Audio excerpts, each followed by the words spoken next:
What's up, ladies and gentlemen of the YouTube? This is Lilith coming at you today. We are doing the gameplay portion of our Discipline Priest guide. If you want to check out part 1, there'll be an annotation on the screen. Part 1 is just the simple, basics of the Discipline Priest. And so basically what we're doing here today is I'm going to show you, yes I am, I'm going to show you one of the better effective ways of how to play Discipline Priest. And then I'm going to show you a different way. And you're going to have some fun with it. You're going to take some laughs. So basically what we're doing for this first boss right here, it's about to come up, Stone Guards, I'm going to do the way that apparently everybody thinks they should be playing Discipline. Spamming Atonement 100% of the time. That is right. We're not going to be doing that. No, that's not how we want to play. But, however, since people are so insistent on wanting to spam their Atonement so hard, we're going to show them what it gets. That's right, we're not going to cast a single ability besides Penance, Holy Fire, and Smite. And we can't forget our cooldowns. We gotta have that Shadow Fiend, that power infusion, and that berserking in the rotation in order to maximize our DPS. That is right. So before we get into the boss, let's just say that I have some really good videos coming up, so make sure you stay tuned to that. Jesus Christ, there's nothing like being guildless on Illidan, is there? Alright. So here we go. Come on, kill it. So Discipline is unique in that it's the only class that can really actually do healing while it's doing damage, and it's the only class with 2 healing specs. We have our Holy specialization, and we have our Discipline specialization. So you could say that we're unique cookies. So here we go. Let's see if he's gonna pull the boss. We're gonna play like a DPS here, like I told you before, because this is apparently how people want to play their Discipline Priest. Oh, snap, we're getting a feast too. Alright. Yeah, we're going to get 250 extra intellect, make our smites hit that much harder. And, oh, no, maybe not. Alright, here we go, guys. Smiting. Gotta get that Penance on cooldown. We can actually attack Cobalt. Oh no, we get a Lust too. We have Bloodlust. Gonna break that. Let's get some mass spell out of there. As you can see, we have not hit one ability besides Smite, Holy Fire, and Penance. Now I want you to look at this over here. This is my XCT. That'll show you how much my healing, my Atonement, sorry, is hitting for, and then how much it's healing for. Join your guild. Okay, so look at this. I'm gonna stop casting for a second. I'm gonna hit one smite and wait for it to register. Okay, so smite hit for 101k. Our Atonement only did 52k healing. Do you know how ineffective that is? That's what I'm trying to break your habit of, guys. We cannot sit here and spam Atonement like I'm doing right now to heal. There's no way. No, if it's only gonna be doing half, right? We're doing half of, basically half of the damage we're doing is going to healing.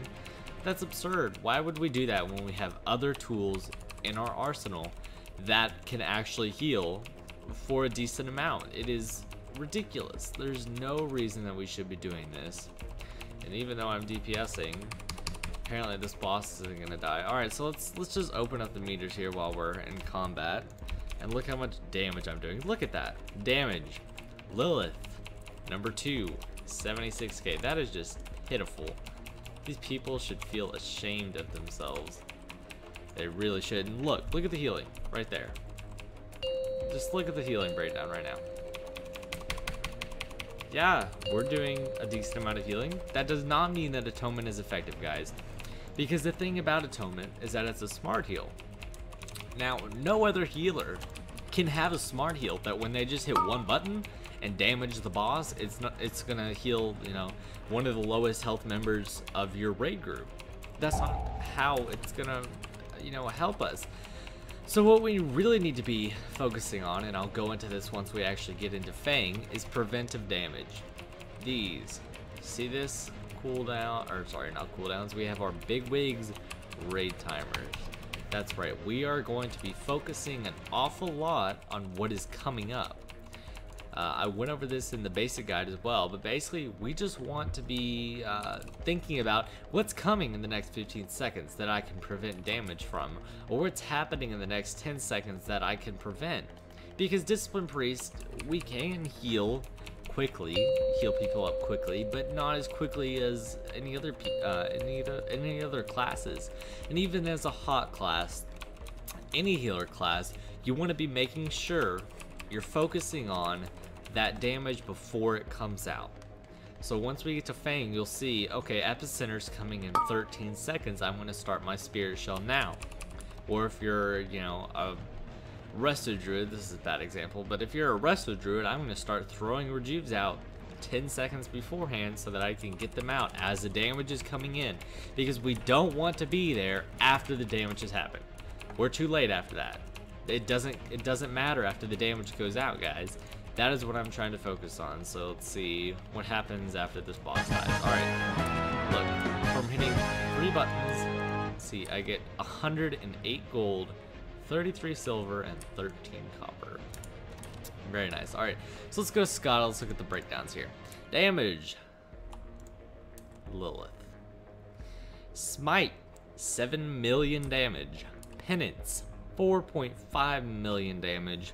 Power Word Soulless, 1.98 million damage, and Shadow Fiend, almost 1 million damage. If we can go back to that, let's go to our healing for that fight. Alright, so here we are. Here's the healing breakdown. I did the top, right? Atonement, that's all I used, okay? Next Priest, Atonement with Divine Star. He had some solos in there. Holy Nova, that's gonna help you a lot, buddy, that Holy Nova.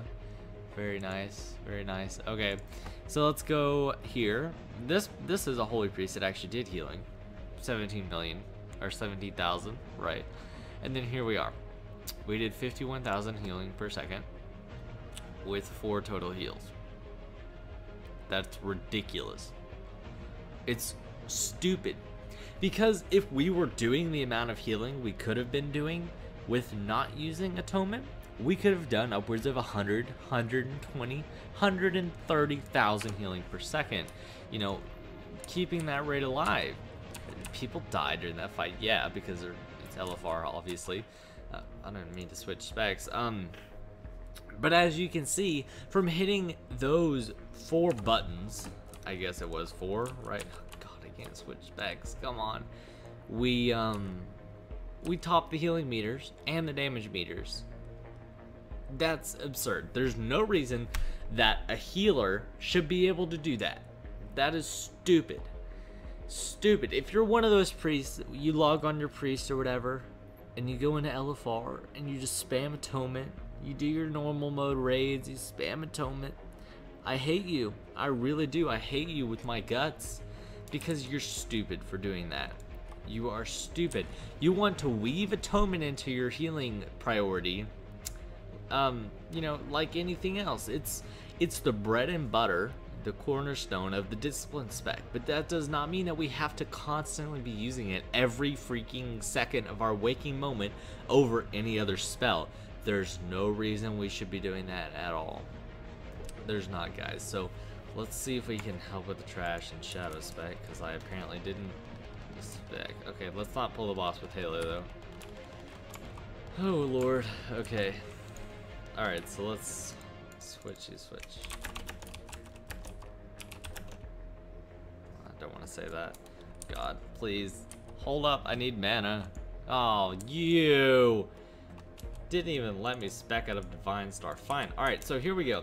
This is actually not going to be using Atonement as much as we were. So we can see our timers right now. Epicenter's coming in 15 seconds or so, right? So I'm going to start Spirit Shell now. Full Archangel. I'm going to get my Inner Focus, big Spirit Shell out there. Big Spirit Shell. Gonna dodge that like a baller. Get that Divine Star in the melee range. offensive penance to get a little bit of a stabilizer out there, and we're gonna just prayer of healing.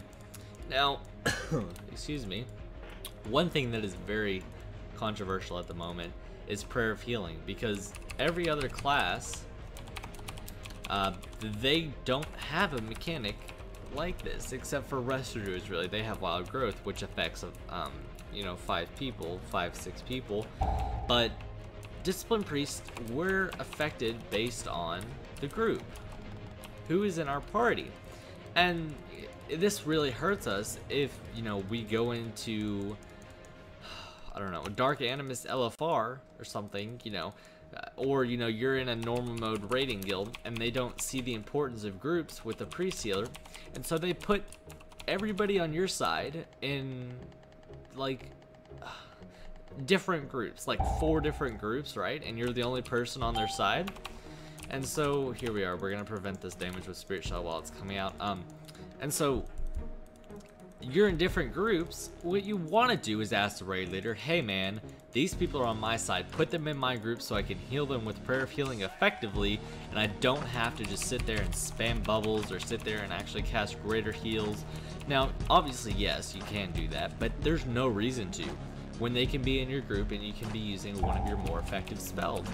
I did find in Heroic Dark Animus though, I was using Atonement quite a bit over a lot of anything else, because it was simply saving mana for those interrupting jolts, which they do really hurt a lot on Heroic if people are not topped off. So what we're doing right now, guys, is we're just stabilizing our normal healing rotation, getting Rapture procs, the lever proc for us, Solacing, and since we failed into our Divine Star here, Spirit Shell's coming up. I'm gonna Power Infusion, Archangel, and here we go. Prayer of Healing, Prayer of Healing, Prayer of Healing. It's over. I'm gonna Divine Star and Offensive Penance. Gonna throw up a Prayer of Mending again. This legendary Metagen is quite wonderful. I do love it a lot. So, looks like we're gonna be not getting another Epicenter, hopefully. God, here we go. Alright. Okay, we are getting it. So we just want to make sure, guys, that we are doing everything we can, you know, while weaving in Atonement. You're not gonna be able to do Atonement spam probably as much in, you know, a 25 man when you have other healers that aren't that good. But I mean, Atonement spamming, like I said before, and as you saw, it's not as effective as, you know, regular healing. Now obviously there's going to be moments where you're going to be using Atonement, like when there's downtime. Atonement spamming is great. And just making sure you keep up your grace if you can, your prayer mendings, and taking advantage of those Rapture procs, because Rapture, really unique spell for the Discipline Priest, so that we can maintain a big mana pool and output a lot of healing. No other healing class has that, you know. Resto Shamans get their Mana Tide, Holy Paladins get Divine Plea, Resto Druids get Innervate, Mistweaver Monks, they get their Mana Tea, which allows them to keep a decent amount of mana, but we have a lot that we can use to give us mana now. Obviously we have the legendary Metagen, we have our Shadow Fiend, and we have our Rapture. So every 12 seconds we're getting 150% of our spirit translated into mana. Now, I talked about this a little bit in my guide, the actual guide to this class here, disc for 5.3, which is, gosh, fire's chasing me. The more spirit you lose, obviously, the less mana you're going to gain from your Rapture, but we're going to be gaining it back through our legendary Metagen procs, allowing us to lose a good amount of spirit for throughput. So all in all, we're gaining throughput instead of, you know, just losing that. So hopefully if we ever get out of this phase, I'll show you. Looks like we're actually getting Draw Flame, so I'm just going to go ahead and start popping up Spirit Shells, because he's going to shoot this off as we're going into the next phase. So we're just going to Spirit Shell, preventing that damage as it's coming out. Now if we wanted to be really pro, we could just, I don't know, we could wait and cast a prayer of mending like a second before the damage is actually coming out, so that it prevents it right when it happens. But I mean, really no point. Oh my god, again with the guild invites. Okay, I'm done. Mana hemming as we go into this last phase here, and as you can see, in a minute, we should be getting our arcane velocity. Arcane velocity soon, yeah. So, God, of course. I'm just gonna throw out some bubbles here because Spirit Shell's not up. And we're just gonna keep going. So the first velocity should be after my resonance is over. Spirit Shell's coming off now. I'm gonna save that till we get the next one so that I can actually prevent damage. And this guy barriered anyway. So here we go. Get some resonances. Let's see if anybody tries to scumbag the healing meters. Alright, so I know the next velocity is in a few seconds, so I'm going to start piling on those Spirit Shells nice and big. It's really another annoying mechanic about Prayer of Healing. Sometimes if you outrange people, your raid frames won't let you know through Prayer of Healing. It's very annoying. As you can see, I'm just running low on mana. To do anything, I'm going to wait till I get mana for Divine Star, throw that through there, put up some nice Divine Aegis. Not able to benefit from Rapture because our other priest is just like, YOLO, man.